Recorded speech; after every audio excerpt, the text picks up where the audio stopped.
Gray. Appreciate you having you here. Good morning. How are you doing today on this lovely Saturday, bright and sunny? Yep, it is a beautiful day. It really is. Looking forward to your presentation. Wonderful. We're gonna give everyone some time, I'm sure. Of There'll be a course, lot of it's a people running. Saturday after all.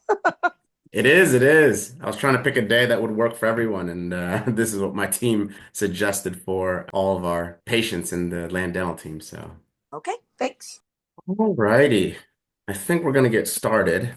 I don't want to punish all of the people that have showed up on the spot on the time here. So just want to say happy Saturday and thank you for coming. I look forward to our discussion today. This will be the first ever discussion that me as an owner of Atlanta Dental Team has to reach out and to connect to the community. Thank you for being here. A couple rules before we jump into this. Whenever we make videos, we want to make sure we cover ourselves. And so this talk is for entertainment purposes only. Any advice that you get in the health department or in the mindset department, please seek out your healthcare professional, your medical doctor, or your therapist. At the end or in between different talking points, we'll be discussing a lot of different things. And so if you guys have questions, perfect. Just post them into the chat and we will go one by one and answer them to the best of my ability. So, why are we here today on a beautiful Saturday morning when we can be running around? We are here today because I feel a sense of wanting to give back to the community. I feel like I live by this mantra, by a specific quote, and it goes, those that are response-able are responsible. Those that are responsible are responsible. And so I feel like being in a position that I am, having the support of my family and friends, being raised by a nice family, having lots of opportunities. I spend a lot of money with connecting to people like bankers, lawyers, mentors, personal development hacks, high level health care opportunities. And so I just want to share the information. I just want to share and give back to the people that have taken care of me and people that have taken care of my team. And this is just one of those things. And I want to connect with you. I want to connect with you and try to help any part of your life with the resources that I have available to me.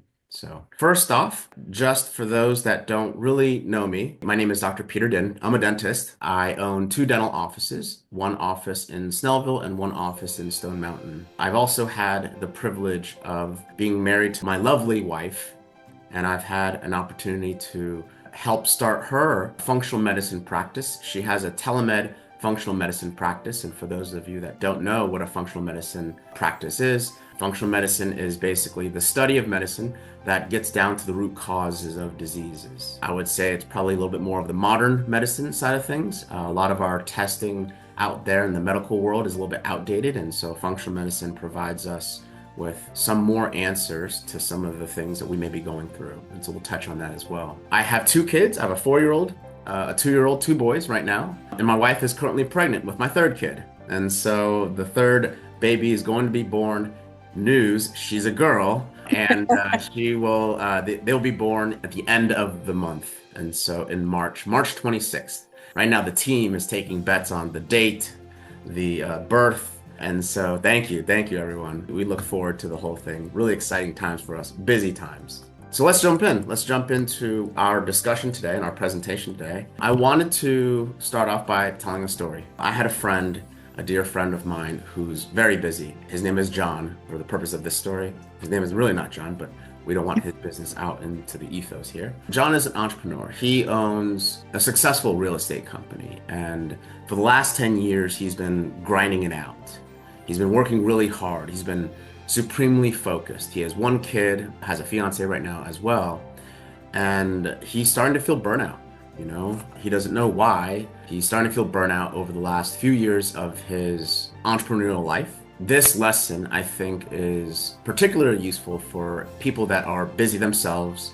If you're a busy parent, if you have kids where your relationships with the kids aren't exactly where you want them to be, if you have a lot of stress at work, if you're finding struggle with balance, hopefully John's story can help you. And so over time, John's health started to decline. He started to feel things like palpitations, kind of ignored it like we all do. He kind of tolerated it. And the challenge is that as we get busier and busier in life, we have a tendency to not have control of our presence. we have a tendency to try to solve the fire that's in front of us. And so John is no exception to this. And so he started to have more frequent ER visits where he would feel like pain in his chest area. He seeked help. He would ask me questions like, hey, how do you balance life? How do you deal with a lot of things? I'm starting to have more fights with my close family. I'm not really nurturing those relationships. He started to see that his habits were on the decline as well. Normally John is a person that exercises a lot, and he just felt like things were falling at the wayside. And so he'd ask me this question, like, how do you have that sort of balance? And fortunately enough, I have very loving parents that have supported me since the beginning, and like the best wife in the world that has supported my journey. And so I've had the privilege to be able to have space to be able to reflect and kind of figure some of these things out. And at the same time, I've always been a person that has invested into mentors. And so luckily I have the support as well. And so my answer for John was a couple things. I would ask him, it seems like your attention is really focused on your work. And so the theme of moving your presence and attention is the first lesson for today. It reminds me of a famous monk named Dandi Pani. He introduced the concept to me early on in my entrepreneurial journey, and he introduced the concept of your consciousness is the ball of light. So every single day, just like those of you that are with me right now, you are moving your ball of light, your presence, into this conversation. Hopefully it's not outside of the beautiful sunlight. And so you're choosing to move your ball of light into this. So the saying goes, wherever your attention goes, that is what grows. So if you imagine your life having different buckets, right? You have your work, you have your relationships, you have your health. We get to choose to move our presence anywhere we want it to go. It also brings up the concept of the radio station. If you turn on the radio, there are different songs playing at any time, every single moment, every single second. You can choose to move your ball of light to rap if you wanted to. You can choose to move your ball of light to country. You can choose to move your ball of light to Japanese romantic music. And so the concept here is that we need to practice our presence. We need to practice moving our ball of light into the areas of life that we want to work on. And so if it's relationships, we ask the question, how and when are we moving our ball of light into that? I would like to take a moment in everyone's day and just hit pause, because I want to invest in your relationships. I want to invest in people that are important in your life. So let's do an exercise right now. If you have a phone on you, and maybe some of you are connected to your phone on this Zoom call, if you have your phone on you, and you can do this exercise later. So if you have a phone on you, I want you to text someone that is important to you. Okay? You're going to start off the text saying the following. Hi, blank. Hi, friend. I was thinking of you in this moment. And then I want you to text something that is meaningful, something that is of a gift. I call this an attention gift, or intention gift, or a presence gift. So text something to your friend or close family member, something thoughtful, something meaningful, something that would brighten their day. We always want to have community in our lives. And so sending this out, we're going to do a little exercise. And by the end of this call, we get to hear what your loved ones or your friends and family respond. So let's take a couple minutes. Take a couple minutes and think about a nice, meaningful text. You're just going to start out with, hey, blank, I was thinking of you, or I was thinking of you the other day. Just wanted to connect, and say something nice. Once all of you in the chat have finished, just say that done or something like that. That way I have a time frame of knowing when to move on. It's a couple minutes here. I'll do the same. Either we are shy in the text, or we're really thinking about some thoughtful things to text to our loved ones. Okay. Let's continue. So, what is the action here? In this example of John, his relationships started to decline.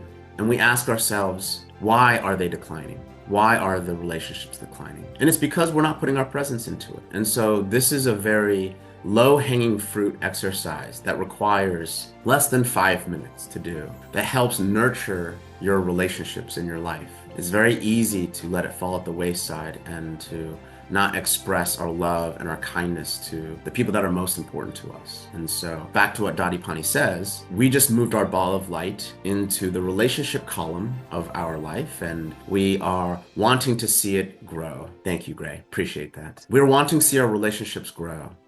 And so over time, it's a small investment. You could do this daily. And as we know, if our inputs are regular, if we keep doing this on a regular, consistent basis, then of course our relationships will continue to move up. Of course, there'll be times that it might dip, but the concept here is that if we have consistency on anything, let's say you're working out every single day. If you're working out every single day, even if it's 5 minutes, 10 minutes, or whatever, your health is going to move in the direction because you're moving your attention into the bucket that is important.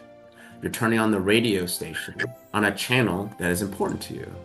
And so the same thing can be said in the negative aspects of your life, back to the same analogy of the radio station. If I said I like to watch sports, and one of my role models that I've studied and tried to learn from is Kobe Bryant. If I say, oh, think about Kobe Bryant and all of his successes in our life, or let's think about all of the things, a good memory with our children, or what was that time where someone gave me a nice present?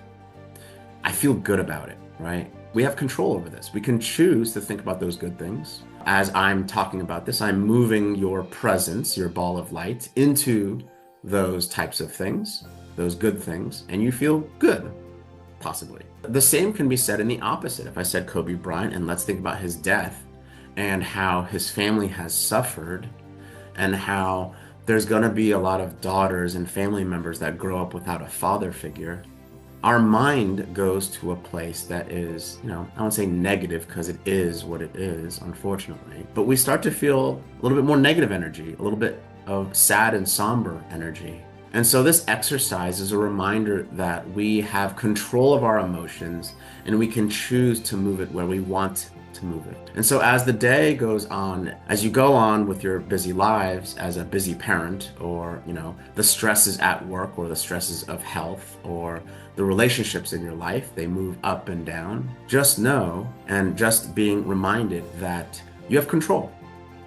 You have control. We can get triggered. You have control and you can move that ball of light and your presence into the things that you want to move it. Just wanted to open it up now. This was the first kind of lesson that I found to be valuable, and I know it was helpful for my friend John, but just want to open up to any questions you guys have, any thoughts, anything that shows up for you. Just want to give a little bit of moment. You can, since, fortunately enough, we have a small tight-knit group here, you can unmute yourself or raise your hand and we can have a discussion, or you can type it into the chat and we can go over it. And if not, I will continue then. Okay. In my mind, there are four main categories of things that are important in our life. I went over one of them. They are relationships and nurturing relationships. So out of the four, one is relationships, two is your own mind and your own fulfillment, three is your health, your physical health, and four is the money, like the resources in your life. And so of those four, the goal in this philosophy, it's called the four futures. We want to have an input on a consistent basis on each of those things. So just now we covered the input of meaning and relationships. If you do an input per day, you can select a person in your life that you send a love bomb to, you will be nurturing your relationships and that will feed you as time goes on. The next thing that I'd like to cover is physical health, the concept of fasting. So fasting is something that's been out there, and I just want to kind of go a little bit into the science of it all. Like I said, I helped my wife start her functional medicine clinic. I'm a health coach in her clinic, and so one of the things that we go over is fasting. So what is fasting? Fasting is basically this concept where we don't eat any calories or any food for over 12 hours. So the fasting period starts at 12 hours. And within the different phases of fasting, there's different health benefits. There was a study on mice where mice were fed different types of diets that have high fats in it, diets that have high sugar in it, diets that have a mixture of meat and protein, diets that have carbohydrates. And what they found was that mice that ate or mice that fasted had by far the best diet. And even after they fasted, they could basically eat any diet that they wanted to, and they would have substantial health benefits. Of course, don't take it to the extreme of, hey, if I fast, I can eat ice cream every single day and nothing's going to happen. Not the case. But it just goes to show you that if you allow your body to stop digestion, The energy that your body uses up in digestion can be used to heal itself. Let me say that again.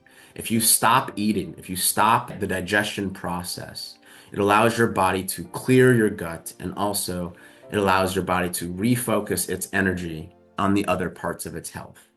Your body has a limited number of resources, and it can only be deployed in different things. One of the benefits of fasting is fighting cancer. So if you think about cancer in its most basic form, how does cancer start? Cancer basically starts when, for a number of different things, but one of the things that cancer starts from is poor DNA repair. So every single day when you go out into the sunlight starts hitting you. Of course, has a lot of different health benefits, but it also can damage your skin a little bit. As it damages your skin, your body automatically cleans it up. It automatically heals that part. If you go on a microscopic level, the trauma and the damage that comes from things like sunlight, poisons, bad water, your body's DNA starts to become broken up and it starts to mutate. Okay? So as you get these external traumas, your body starts to mutate in a level, on a DNA level.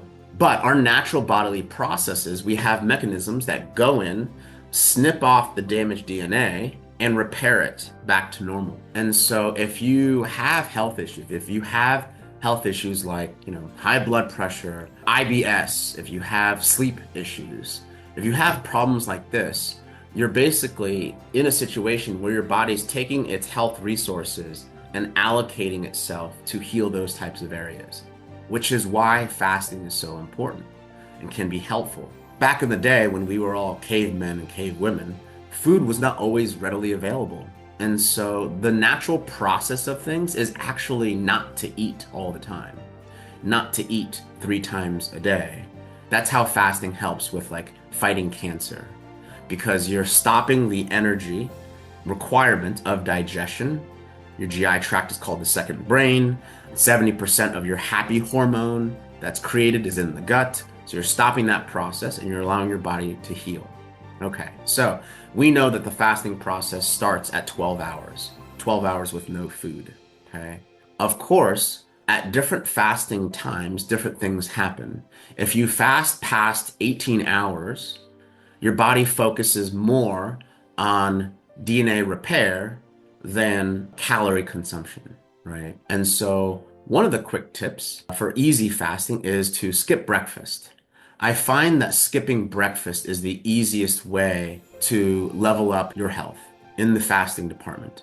Just because, if you skip dinner, you kind of go to bed hungry and sometimes you can't sleep very well. You skip lunch, you kind of feel hangry during lunch and you get triggered by a lot of team members at work and no one likes that. But if you skip breakfast, you kind of forget about it and you just kind of move through your day, and so eat lunch. And so in the fasting process, I find that skipping breakfast is the easiest. And so one of the most powerful things to note in the fasting process is when you have damaged cells, and all of us have damaged cells and damaged DNA, when you stop eating, it allows your body to send its energy to destroy damaged cells. So as your body sends out these signals to blow up damaged cells, we're able to reuse the parts of the cell to heal other cells. Let me say that again. When you fast, it's a process called apoptosis, cell destruction. Cells basically, on a cellular level, on a microscopic level, the cells in your body, if we fast, we send out signals to blow up these cells and we reuse those body parts. We reuse those parts to heal and make all of our other cells much stronger. What I've noticed when I fast, I noticed that this is not too much information, but I noticed that my stools are different the next day. And then afterwards, it's different. I noticed that it comes out much cleaner after a fast. Other things that I noticed that I'm much sharper. I'm much sharper after a fast. Of course, during the fast, it's a little bit difficult, especially if you're just starting out. But after a fast, I'll notice that my presence and my self-awareness increases. I'll notice that was an interesting exchange when I talk to that person. I'll also notice that when I get triggered, I will be more of an observer than a person that's in the conversation, where someone says something that might be inflammatory to me, or a patient might get angry when they're speaking to me about either their case. I'll notice that I won't be as reactive. I'll also notice that when I fast, that the next day I will have a stronger connection to fulfillment and happiness. It's almost like that feeling is stronger and I have control of my feelings a little bit more.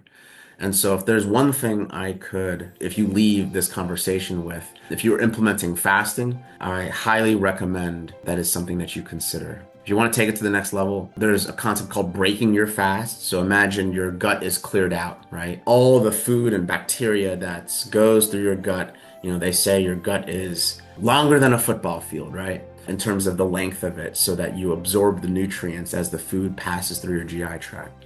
So as you're fasting, nothing goes in, all the food gets cleared out, all the gases get cleared out, all the bacteria that's sitting along the gut lining, especially the bad ones, get cleared out. Make sure that breaking the fast, there's two types of ways to break your fast if you want to take it to the next level. Number one is bone broth. And so if you imagine the inner lining of your gut goes through a lot of different trauma, right? When you eat, there's a lot of different harmful bacteria that goes through the gut, right?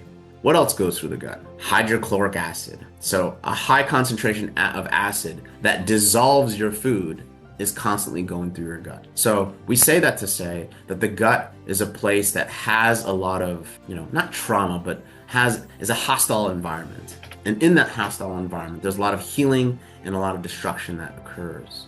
And so bone broth is particularly helpful because if the entire gut is cleared out and the bacteria that lives along the lining of the gut are no longer there, and of course there's some there, but let's just, for the visual, I'm speaking in hyperbole or I'm speaking in extreme. If you give the body bone broth, the body starts to absorb that. Your inner lining of the gut starts to absorb that and heal itself. Maybe some of you have heard of things like autoimmune diseases, like eczema, skin rashes, anxiety, mood disorders, right? A lot of times, if you go to your conventional medicine doctor, they'll say, oh yeah, here's this skin cream that you can take. Or here's this thing that lowers stomach acid, right? If you have GI issues. Functional medicine has answers for that now. Basically, what we've found is that a lot of the times, those skin rashes, those anxiety and mood disruptions, all of the autoimmune diseases that you hear that come out in the form of the skin, redness, eczema, itchiness, dry skin, dry patches on your body, it's due to leaky gut. We've heard this term before. So what is leaky gut? Leaky gut is basically when your gut is under attack or has been under attack constantly and hasn't had a chance to heal itself. And there's holes in your gut. Imagine a hose, a water hose, and you just poke a lot of different holes in it, right? Things come out. So my question to all of you that's listening is, what do you think happens when those bacteria that lives in the gut, the acid that's in your gut, starts to exit the gut lining? Bad stuff happens. Not good stuff happens. Autoimmune disorders start to kind of show up. Skin rashes start to show up. Anxiety, like random anxiety that occurs that you can't quite explain, that you feel like something's off, right?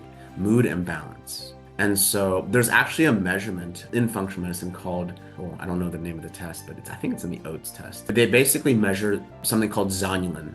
Zonulin is a biochemical component on the inner lining of the gut. And basically, if you're shedding it and it detects high levels of zonulin inside your gut, we know that you have leaky gut. That's how they diagnose it. And so, unfortunately, the conventional medicine model doesn't have tests like that to detect these types of things, but that's what shows up. So to go back full circle, one way to break your fast, in other words, at the end of your fast, that's what I mean by break your fast, when you start to eat food. Before you eat food, you're gonna start with bone broth. The alternative to that is a porous carbohydrate. So imagine like those little rice patty cakes that you might find at your local grocery store. Crackers, chips, that kind of stuff. My recommendation and preference is to not eat gluten, as we know that 70% of the population has a gluten allergy. And if you have things like gut issues, sleep problems, anxiety, mood disorders, or low energy, something to consider would be to cut out gluten and dairy. And so eating a porous carbohydrate allows the hydrochloric acid to be absorbed by your gut and allows you to break your fast appropriately. As a side note about gluten, our bodies aren't created to break down gluten efficiently. It may not show up for you, but during high times of stress, during high times of health issues, these little things like gluten might start showing up because the body is at a decreased immune system level. It's not as strong, and so when you're not as strong, the little things or the smaller things in life start to attack you. And so, did you know, fun fact, gluten has a half-life of 30 days.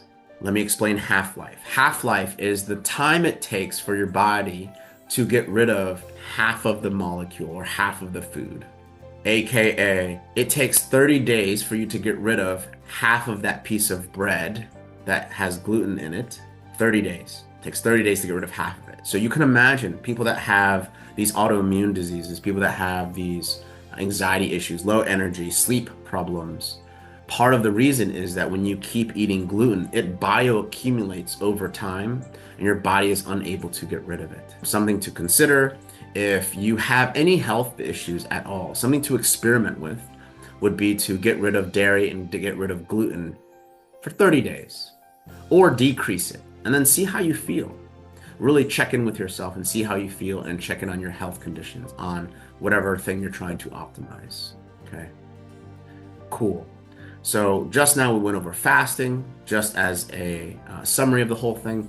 Fasting is the act of not eating anything. So no sugar in your coffee, no splash of milk for starting at 12 hours. At 12 hours, your body starts the fasting process of things like apoptosis. It helps you decrease weight. It allows your body to break down foods more efficiently. You'll find that you'll be able to eat more when you fast in terms of total amount of calories. The variety of food, your unhealthy foods that you eat, your body is able to break it down more efficiently as well. Think about your inner lining of your gut has biofilm, has bacteria living along the inner lining of the gut. You know, this is the thing, it lives on the inner lining of the gut. And so if you fast, it allows your body to clear out all of the gases and the bacteria so that when food passes through your gut, you're able to absorb more nutrients and you're able to get rid of like unhealthier foods much faster. So something to think about. So that is the second part of our lesson that I want to share for you today. I just wanted to stop a little bit and, open it up for any questions that any of you guys might have. And thank you, Gray, for your participation, sending me unicorns and rainbows my way. It's always wonderful when, the universe is sending me energy. So thank you for that. And also, so any questions about fasting? And also, anyone have a person that has responded back to the love bombs? Anyone that has responded back to the love bombs yet? Please share. Don't be shy. I sent a love bomb to my wife saying how much I loved her and how much I appreciated her and that I was thinking about her. Just to participate myself. Sorry, I joined a little late. What are these love bombs? Kevin. Hi, Kevin. Love bombs was one of the first exercises that we went through. So basically, the very quick breakdown is that if we invest in certain parts of our life, it naturally grows. And so the first topic that we discussed was how do you grow your relationships? And the exercise was sending a love bomb. You can do this on a daily basis. And a love bomb is basically, I call it love bombs. I probably need to come up with a different word for it. But the love bomb is basically sending a text message starting with this: hi, blank. And you're going to send it to a person that is important in your life. Someone, a relationship that is important to you or that you value dearly. So this could be a parent, a spouse, a child, a kid, close friend. So you're going to start by saying, hi, blank, hi, friend, hi. I was just thinking about you just now, and I just wanted to say blank, blank, blank, blank. So you want to send a meaningful message to someone that is important to you. Only takes 5 minutes. And so the concept is that if we send a meaningful message, a gift to someone that you love, that the universe rewards you and you're nurturing your relationships. So thank you for the question, Kevin. Does that make sense, Kevin? Any questions about that? Yeah, I like that strategy. And I think it kind of worked out for me yesterday. I didn't quite use those words, but I reached out to two good friends yesterday that I haven't talked to in months or longer. That allowed Wonderful. me to catch up good. Yeah. How did your friends respond? They called me back later when they were free and just allowed us to catch up. That's something we both or we typically struggle with. So busy in Mm, our lives. yeah. Yeah, definitely. It's always, it sounds like you're successful in that realm of your life. We broke down life into four different categories: meaning, which is the relationships; movement, which is exercise; money, which is like the resources that we have; and then mind, which is the fulfillment and things that you feed inside your mind. And so it sounds like you're good at that, which is great. Beautiful Saturday here. The last topic that I wanted to go over that I thought might be valuable for our community would be this idea of leadership and leading others. All of you here listening, all of us, we are the centers of our entire world. We're at the center of it. And everyone that interacts with us, everyone that we influence, either benefits from our presence that we move around or suffers from it, right? I guess there's a neutral tone that can happen if you just exist next to a person.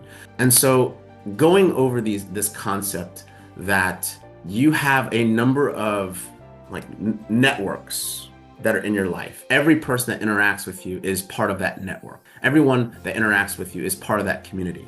And so it goes to show that, going back to our original quote, the ones that are response able are responsible. If you're able to respond, then, we might have the responsibility, if we so choose, to affect change in those around us. And so it brings up the concept of leadership. One of the things that's shown up for me, that's been very powerful for me, is this idea of asking questions instead of making statements. If there are people that I care about in my life, the tendency and the challenge is to fight our own need to want to say what we want to say because you care about the person. I'll use a close friend of mine as an example. In the example that we spoke about previously, John, who owns a business, who has struggled in his relationships, who has also struggled in his business, has challenges leading others. He has a tendency to want to tell people, hey, you should do this. I think you should do this, right? If we break it down, and some of us are really good at this, I was not at the beginning of my entrepreneurial journey. If we give a person a statement, we're basically giving unsolicited advice. If we say, hey, John, I think you should do this. I think you should focus on your relationships better. I think you should focus on your relationship more by doing X, Y, and Z. Just by saying the statement, we indirectly call them stupid. We indirectly say that whatever thing that they are working on, the plan that they have, the thoughts that that they've been working on, is kind of stupid. And I'm being extreme here to try to drive home the point. Obviously, you're not calling your friends stupid. But indirectly, we've all experienced this before, where someone gives us unsolicited advice and it just doesn't feel good. And part of the reason that doesn't feel good is because it disrespects what we've already put into it. It disrespects the work that John has put into his relationships by saying, hey, I don't know what you've been working on, but I think you should do this. This concept is called the Lighthouse versus the Tugboat concept, okay? You can influence others much more if you're the lighthouse. If you shine a light on a problem and try to invite people to go to the problem and want to solve the problem. You also notice that some boats want to go the other direction. They want to go against the advice that you give, especially if you're indirectly calling them stupid, right? Because it disrespects the work that they've already put in. Versus you shining a light on the problem. And in this example, instead of me saying, hey, John, I think you should work on your relationships, I can move away from statements and go towards questions. The mind is a very powerful tool. We underutilize it. We don't know how to use it very well.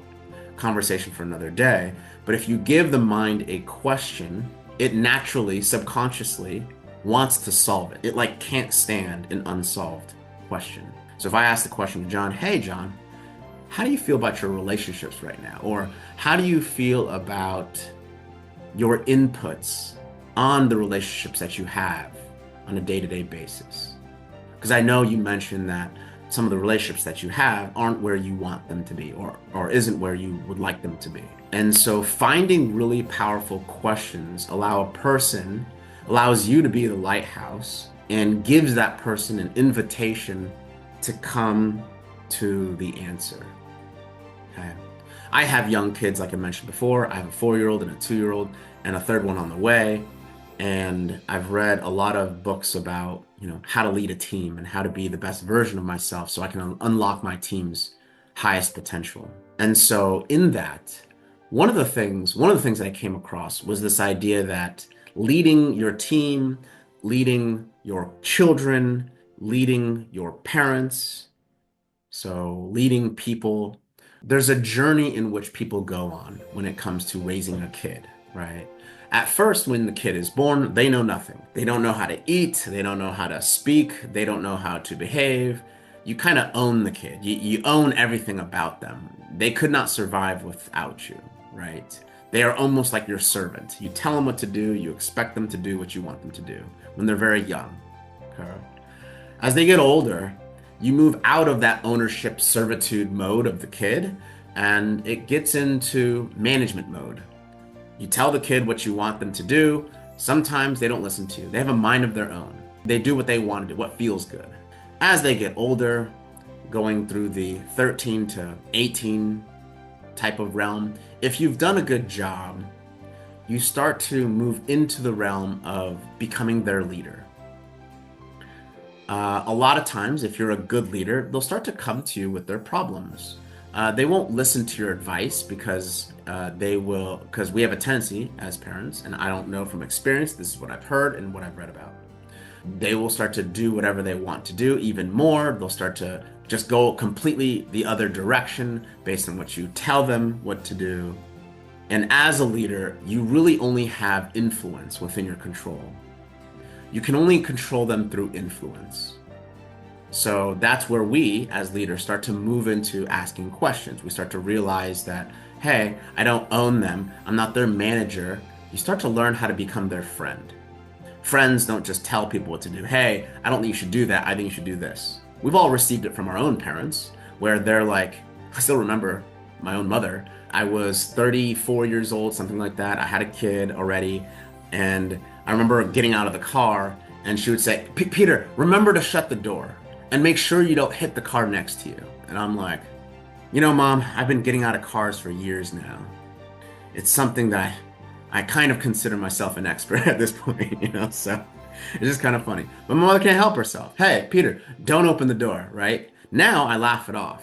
In the past, I was like, gosh, Mom, I know how to do that, right? Like, you don't have to tell me to do that. It's almost triggering. Okay. So in the early stages of the kid, there's a servitude mode. The next stage is you become the manager. The next stage, you become the leader, and you start to only have influence. As time goes on, if you're successful, and this is not just your children's lives, but the lives of your employees, the lives of the people that you lead, the lives of your kids, the lives of your parents at times, if you start to become the leader, the lives of your spouse. If you're successful at sticking the landing of the leadership realm of things, and you are fortunate enough to get into the final phase of things, which is consultant or mentor, okay? If you become a consultant and mentor, you've created a situation in an environment where it's safe. It's safe of judgment. You're not telling people what to do, where the person that's listening to your advice feels like they are being disrespected. You're not respecting their feelings and work into the things. But you, as a mentor and leader, they are coming to you with their problems. From speaking to my own friends that are much older than me, successful entrepreneurs, successful parents, they've told me it's the greatest feeling ever to have your kids and your loved ones come to you asking for help in the things that you are the expert at. And so if you're in a privileged position where you're able to create the environment where it's truly safe, where you haven't led with statements, you're not the tugboat, where you are the lighthouse, asking powerful questions, not having any judgment, you've created that safe environment. You've ascended to mentor and consultant for that person. You don't have to ask them or check up on them about the problems that they have. They actively come to you because they love and respect you. You've stuck the landing to something so powerful, and you've truly changed lives.